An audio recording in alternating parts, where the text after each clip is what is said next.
Então, hoje um resumo aí do livro de Efésios, capítulo 1, versículo 1 ao 23, ou seja, todo o conteúdo do capítulo 1.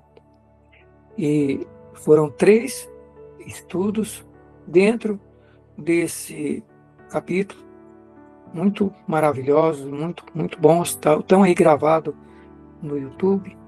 E hoje a gente vai fazer um resumo aqui, destacar para vocês. Até mandei o rascunho aí no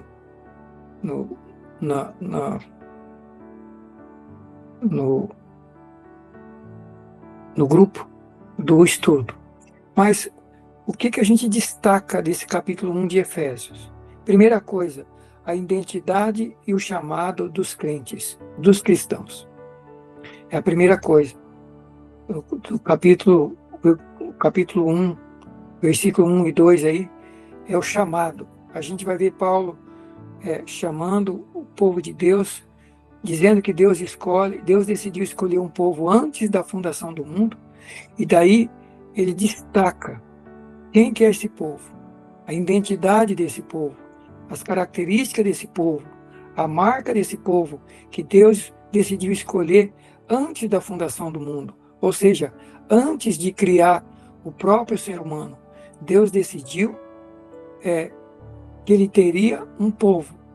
E esse povo, o apóstolo Paulo diz que esse povo é chamado por Deus de santos e fiéis em Cristo. Ou seja, santos e fiéis através de Jesus Cristo. Não é através de boas obras, não é através de esforço humano, não é através de religião, é através de Jesus Cristo. Ou seja, o que nos torna santos e fiéis, o que torna o povo de Deus santos e fiéis é o relacionamento que temos com Jesus. Desde a conversão, desde quando ouvimos falar de Cristo e cremos, entregamos nossa vida para Ele e continuamos a caminhar e seguir Jesus. É o operar de Deus em nossas vidas, o trabalhar de Deus através do Espírito Santo, nos convencendo, e a palavra de Deus, que é lâmpada, que é luz e que é água, como muitos textos falam que a palavra nos purifica, nos santifica, nos lava. Jesus mesmo falou: vós estáis limpos pela palavra que eu vos tenho falado. Então, é esse povo que, através de Jesus, Deus os chama, Deus os vê como santos e fiéis. Essa é a verdadeira identidade do povo de Deus. Essa é a verdadeira identidade. Então, não é qualquer povo. Deus está dizendo que é povo santo e fiel. Isso mostra que todo cristão é separado para Deus e chamado à fidelidade a Deus. Ou seja, quando fala de santo, quer dizer separado. É um povo separado, exclusivo, para caminhar com Deus, para andar com Deus, andar por sua palavra, andar por seus princípios. É um povo totalmente separado do povo do mundo. Então, essa é a identidade dos filhos de Deus, do povo de Deus. E aí vem uma pergunta: será que estamos conscientes? Será que os cristãos, os crentes no Brasil e no mundo têm essa consciência de que não somos qualquer povo? Somos povo escolhido, que Deus chama de santos e fiéis, separados para andar com Deus. Não estamos aqui para andar com o mundo, estamos aqui chamados para andar com Deus. E, infelizmente, o mundo entrou para dentro da igreja, o mundo entrou para a vida dos cristãos, mas o povo de Deus é chamado para ser separado do mundo e andar com Deus. Por quê? Porque o mundo jaz no maligno, o mundo é dirigido pelo maligno, mas Deus separa o seu povo para andar com Ele. Então, essa é a identidade, esse é o chamado do povo de Deus. Então, essa é a doutrina da santificação, que começa com a nossa identidade em Cristo, não com nossas obras, mas com o nosso relacionamento com Ele. É Ele, pelo poder do Espírito e pelo poder da palavra, que opera em nós mudança, santificação, transformação. Não é por esforço humano, não é por obra, como o apóstolo Paulo vai dizer no capítulo 2, a gente vai estudar semana que vem, não é por obras, mas é pelo poder do Espírito, é pelo poder de Deus, é através da palavra, como Jesus disse lá para Nicodemos, Quem não nasce da água e do Espírito não pode entrar no reino. A segunda coisa que Paulo destaca no capítulo 1 de Efésios é as bênçãos espirituais que Deus abençoou o seu povo em Cristo. Está lá, versículo 3 até o 14, falando dessas bênçãos. Versículo 3 a 14, falando das bênçãos que nós temos em Jesus Cristo. E aí Paulo destaca nesses versículos 3 coisas. Primeiro, ele fala do plano do Pai, versículo 3 a 6. E qual é o plano do Pai? Nos escolheu antes da fundação do mundo para sermos santos e irrepreensíveis. Nos predestinou para filhos por adoção. Ou seja, de antemão já predestinou o seu povo para que fossem filhos de Deus. Portanto, filhos de Deus é quem Deus escolheu e quem creu em Jesus, aceitou Jesus e foi para Jesus, segue a Jesus, entregou a vida para Jesus, é que se torna filho de Deus, é adotado como filho de Deus, passa a fazer parte da família de Deus. Então, isso é obra do Pai. Escolheu um povo antes da fundação do mundo para ser santo e irrepreensível, destinou de antemão esse povo para adoção, para ser filhos adotivos de Deus. Terceira coisa, o Pai destinou esse povo, fez tudo isso para que esse povo seja para louvor da sua glória e da sua graça, para louvar, para glorificar, para adorar a Deus e não para envergonhar a Deus. E quais são as doutrinas desse capítulo, desse versículo?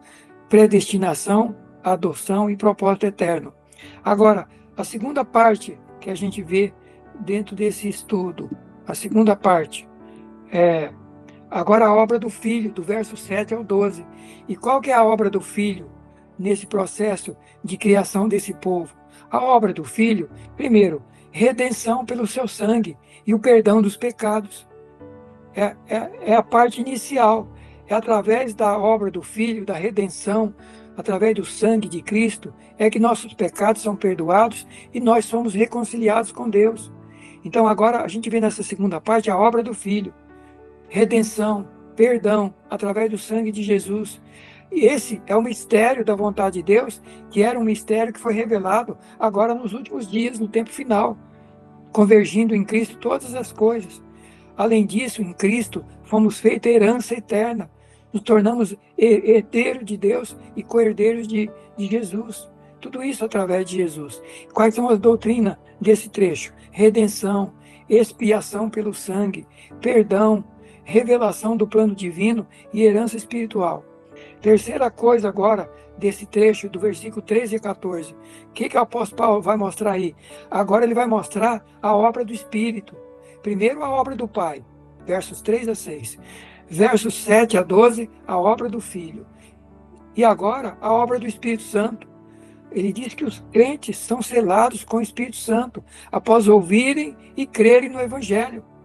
Então, aí vem o Espírito Santo e sela e marca todo filho de cristão, filho de Deus, que realmente aceitou Jesus de verdade, entregou a vida para Jesus, recebe o Espírito Santo e recebe a marca, o selo de filho de Deus. Então, por isso que lá em Romanos 8 diz que nós somos selados pelo Espírito Santo. Somos selados, marcados. Portanto, o Espírito é o penhor da nossa herança, é a garantia da nossa salvação final. E o Espírito testifica com o nosso Espírito que nós somos filhos de Deus. Então, vemos a obra do Pai nesse trecho, a obra do Filho e a obra do Espírito Santo nas nossas vidas, para nos tornar filhos de Deus. Então, veja bem, irmãos, obra do Pai, obra do Filho e obra do Espírito Santo, para fazer com que esse povo se torne povo de Deus. Agora, a terceira parte aqui, a oração de Paulo por essa igreja. Primeiro ele procura mostrar quem nós somos, a nossa identidade. Depois ele procura mostrar a obra do Pai, a obra do Filho e a obra do Espírito Santo na nossa salvação, na nossa adoção como filhos de Deus. E agora, a partir do versículo 15 ao 23, ele ora por esse povo, ora pela igreja, ora por nós, por mim, por você. Para quê? O que ele quer agora com esse povo? Agora ele ora para que esse povo tenha visão espiritual. Engraçado que ele não ora para que a igreja fosse abençoada com bênçãos materiais. É engraçado que muitos líderes hoje, muitas igrejas, grande parte do que é feito e boa parte das orações é para que o povo receba a bênção espiritual. Mas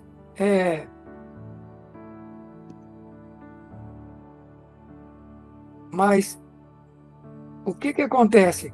A gente vê nesse trecho que o apóstolo ora não para que o povo, para que a igreja de Éfeso, ou que todos os demais irmãos em todas as eras, incluindo a mim e a você, a igreja no Brasil e a igreja no mundo, eles não oram por bênçãos materiais. Se você vê do 15 ao 23, ele ora para que o povo, a igreja, tenha revelação espiritual, iluminação espiritual, visão espiritual, revelação, discernimento. É para isso que ele ora, que os crentes tenham conhecimento, que os crentes entendam a esperança da vocação. O que é isso? A esperança desse chamado, vida eterna com Deus, vida abundante aqui, mas vida eterna no céu. Ele ora também para que os olhos fossem abertos para entender as riquezas dessa herança. O que é que o povo de Deus tem como filho de Deus? Quais são as riquezas que cada filho tem? Todo filho é herdeiro. E se nós somos herdeiros de Deus, quais as bênçãos aqui? E quais as bênçãos na eternidade? Mas tem muitos que estão buscando só bênçãos aqui. E o mais importante é a bênção na eternidade, é a bênção espiritual. Porque quando eu busco a bênção espiritual e eu recebo a bênção espiritual, automaticamente, consequentemente, vem a bênção material. Jesus falou, busca em primeiro lugar o reino de Deus e a sua justiça, e as demais coisas vão ser acrescentadas para vocês. Mas a igreja, ultimamente, tem invertido os princípios. É buscar só coisa material e não se busca coisas espirituais. E Paulo ensina nesse capítulo que ora pela igreja para que eles tivessem os olhos abertos, o coração aberto, visão espiritual, revelação, discernimento, para entender todas essas doutrinas que a salvação trouxe para nós, o que significa ser um cristão e um filho de Deus, conhecimento, esperança, vocação, vida eterna, vida abundante aqui, riquezas espirituais, riquezas materiais. Outra coisa, a suprema grandeza do poder que Deus dá ao seu povo. O poder que nós temos e que às vezes nós não entendemos, não buscamos, não nos apropriamos, vivemos uma vida aquém daquilo que Deus tem para nós. Pessoas ao nosso redor estão morrendo materialmente, espiritualmente, e nós não entendemos que temos um poder sobrenatural à nossa disposição, à disposição da igreja. E é isso que Paulo está dizendo. Eu estou orando para que vocês entendam a suprema grandeza do poder de Deus que opera na igreja, que opera através de cada um de nós. E é o mesmo poder que ressuscitou a Cristo dos mortos. A outra coisa que ele destaca na oração, que Cristo, esse Cristo que nós cremos e aceitamos, foi exaltado, foi glorificado, agora tem todo o poder, está acima de todo o poder, todo o principado, acima de Satanás, acima dos demônios, acima de qualquer reino, de qualquer rei, de qualquer autoridade humana. Jesus Cristo tem todo o poder no céu, na terra, debaixo da terra, no inferno, aonde quer que for. Cristo tem todo o poder e deu todo esse poder para a igreja. E a pergunta é, como é que nós estamos vivendo? Como estamos vivendo como igreja, sendo dono de tudo isso aqui, tendo tudo isso aqui? E será que estamos vivendo uma vida vitoriosa sobre tudo? Porque o Cristo que está dentro de mim, dentro de você, que salvou a mim, salvou você, tem todo o poder no céu e na terra. E todos os poderes estão debaixo dos seus pés. Mas, e a igreja do nosso tempo? Outra coisa, ele procura explicar nesse capítulo que a igreja foi constituída, a igreja Cristo é a cabeça da igreja, a igreja é o corpo. A igreja é o corpo de Cristo. E Cristo é o cabeça dessa igreja. E a pergunta é, se Cristo é o cabeça da igreja, a igreja está sendo dirigida por ele, nós sabemos que quem conduz e dirige o nosso corpo é a nossa cabeça. É a nossa cabeça que pensa, que analisa, que raciocina, e decide e comanda. Todo o nosso corpo funciona com o comando da cabeça. E a pergunta é, a igreja de Cristo hoje, ela está comandada por Cristo ou está comandada por homens? Segunda coisa, Segunda coisa, essa igreja que é corpo de Cristo, esses membros estão ligados uns ao outro, assim como um corpo. O corpo funciona perfeitamente porque cada membro está interligado um ao outro. A gente não faz um comando para o nosso corpo. Por exemplo, eu comando que eu quero andar e de repente uma das minhas pernas fala, não, não vou andar. Ou os meus olhos vão dizer, não, não vou enxergar. Então, como é que eu vou andar se o olho não quer enxergar? Como é que eu vou andar se a perna não quer andar? Como é que eu vou fazer uma coisa se as minhas mãos não quer operar, os meus dedos não quer operar? Não, todo o nosso corpo funciona perfeitamente, de forma uniforme, interligada. E a pergunta é, a Igreja de Cristo tem unidade? Está intercalada? Estamos todos debaixo do comando de Cristo ou cada um quer comandar cada um? Que igreja somos nós? Outra coisa, ele ensina que a igreja é a plenitude de Cristo na terra. A igreja está aqui para demonstrar, proclamar Jesus Cristo ao mundo. E ele está dizendo que Cristo quer se manifestar de maneira poderosa ao mundo através dessa igreja. E eu pergunto, e nós nos perguntamos, o mundo conhece Jesus Cristo de forma plena? O mundo está conhecendo Jesus, ou o mundo muitas vezes não quer nem saber de Jesus, porque essa igreja não representa Jesus, não demonstra Jesus, não vive Jesus, e por isso o mundo não conhece Jesus. Por isso ele está orando por iluminação, por visão espiritual para essa igreja. Então, meus queridos, esse é a palavra para hoje, e a conclusão de tudo isso é: o Pai planejou nossa eleição e nossa adoção. O Filho realizou a obra de redenção, de salvação pelo sangue. E o Espírito Santo sela e garante a nossa herança e a nossa salvação. E a oração do apóstolo é que a igreja tenha visão do que é ser povo de Deus, do que é ser cristão, do que é viver tudo isso que nós vimos aí. Uma igreja que tem visão, que sabe qual é a sua vocação, sabe qual é as suas riquezas, sabe qual é o supremo poder que está à disposição da igreja, sabe quem é esse Jesus glorificado, exaltado, com todo o poder no céu e na terra. Uma igreja que se submete ao senhorio de Cristo, que Cristo é o cabeça, uma igreja que permite que Cristo opera na terra através dela. Uma igreja que se submete e permite e deixa Cristo operar, usar poderosamente essa igreja na terra. Essa é a palavra para hoje, desse resumo dessas 3 lições. Curve a sua cabeça aí onde você estiver e vamos orar. Obrigado, Pai, por esta palavra, por esse resumo de hoje do livro de Efésios. A minha oração e a minha intercessão é que possamos entender o propósito da igreja, o propósito desse povo escolhido antes da fundação do mundo. Abre os meus olhos, abre os olhos de cada irmão que está aqui, abre os olhos de cada irmão que vai ouvir e estudar essa palavra junto conosco. Senhor, fala ao nosso coração. Senhor, abre os olhos do nosso entendimento, abre a visão da igreja, abre a visão do teu povo. Senhor, faz-nos voltar para o propósito, para o chamado, para a palavra, para o objetivo, que entendamos o que é ser povo de Deus, que possamos entender o que estamos fazendo aqui na terra e que possamos glorificar o teu nome e nos colocar numa posição correta para sermos usados de maneira poderosa no Brasil e no mundo. Abençoe cada vida, cada família aqui representada. Abençoe o Brasil, abençoe a igreja no Brasil, abençoe a igreja no mundo. Abre os olhos da liderança, abre os olhos da igreja. Nós oramos e agradecemos em nome de Jesus.